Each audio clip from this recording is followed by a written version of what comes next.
প্রিয় অনিমেষ, কেমন আছো? ভাবছো এতগুলো বছর পর আমি কোথা থেকে? সেদিন তোমায় দেখলাম অনেকটা দূর থেকে, রাস্তা পার হবার পর। গায়ে একটা হলুদ পাঞ্জাবি, হাতে বাজারের ব্যাগ, চোখে মোটা প্রেমের চশমা দেখলাম একটা।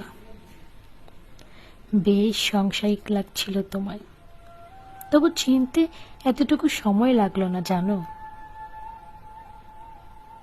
শুধু বয়সের ছাপে একটু মুড়িয়ে গিয়েছ, কিন্তু গালের সেই খোঁচা খোঁচা দাড়ি, ঠোঁটের পাশে ছোট্ট কালো তিল, সেই নেশা লাগানো গোলাটের চোখ, সবটা এক আছে।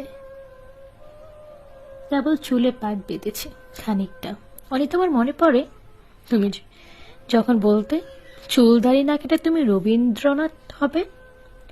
আমি কি যে রেগে যেতাম সেটা শুনে, মনে পড়ে?